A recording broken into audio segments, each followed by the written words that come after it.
മലയാള ചലച്ചിത്ര രംഗത്തെ സുപരിചിതനായ ഒരു അഭിനേതാവാണ് സുധീഷ്.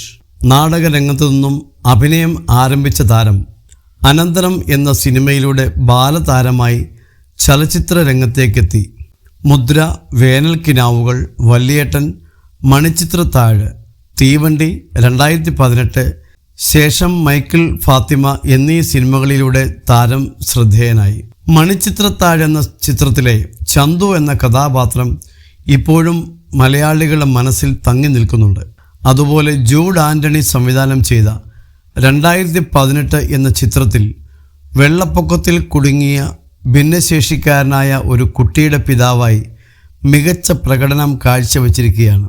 മണിച്ചിത്രത്താഴ്, 2018 എന്നീ 2 സിനിമകളിലേക്ക് അഭിനയിക്കാൻ ചെന്നതിൻ്റെ വിശേഷങ്ങളും അതുപോലെ തൻ്റെ 2 കഥാപാത്രങ്ങളുടെ പ്രേക്ഷക സ്വീകാര്യതയെക്കുറിച്ചും കാൻ ചാനൽ മീഡിയയുള്ള അഭിമുഖത്തിൽ സംസാരിക്കുകയാണ് താരം.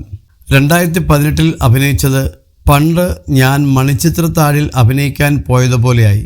കാരണം മലയാളത്തിലെ എല്ലാ താരങ്ങളും മണിച്ചിത്രത്താഴ് എന്ന സിനിമയിലുണ്ട്. ലാലേട്ടൻ, സുരേഷ് ഏട്ടൻ, ഗണേഷ് ഏട്ടൻ, ഇന്നസെൻ്റ് ഏട്ടൻ, തിലകൻ ചേട്ടൻ, നെടുമുടി വേണു, അങ്ങനെ ലെജൻസ് മൊത്തമുണ്ടായിരുന്നു.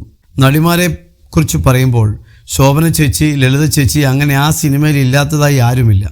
ലെജൻസ് മൊത്തം ഉള്ളൊരു സ്ഥലത്തേക്കായിരുന്നു ഞാനന്ന് ഒരു കുട്ടിയായി പോയത്. 2018 അവസ്ഥ പറയുകയാണെങ്കിൽ ഇതുപോലെ തന്നെയാണ്. സിനിമയുടെ നന്മയ്ക്കും മേന്മയ്ക്കും വേണ്ടി ജൂഡ് എല്ലാവരെയും ആ സിനിമയിൽ പിടിച്ചിട്ടിട്ടുണ്ട്. ഇപ്പോൾ നിലവിലുള്ള ടൊവിനോ, ചാക്കോച്ചൻ, ആസിഫ് അലി, അങ്ങനെ എല്ലാവരുമുണ്ട്. അപ്പോൾ ഞാൻ വിചാരിച്ചത് എനിക്ക് കുഴപ്പമില്ലാത്ത റോളായിരിക്കുമെന്നാണ്. പക്ഷേ ഇത്രയും നല്ല റോളിൽ വർക്ക് ചെയ്യാൻ പറ്റിയത് വളരെയധികം സന്തോഷമായി, സുധീഷ് പറഞ്ഞു. 2 സിനിമകളിലെയും കഥാപാത്രങ്ങളെ പ്രേക്ഷകർ സ്വീകരിച്ചതിലും അതുപോലെ 2 സിനിമകളിലും ഒരുപാട് നല്ല നടന്മാരുണ്ടായിട്ടും തൻ്റെ കഥാപാത്രത്തെ ആളുകൾ ഓർത്തിരിക്കുന്നതിൽ തനിക്ക് വളരെ സന്തോഷമുണ്ടെന്നും താരം കൂട്ടിച്ചേർത്തു.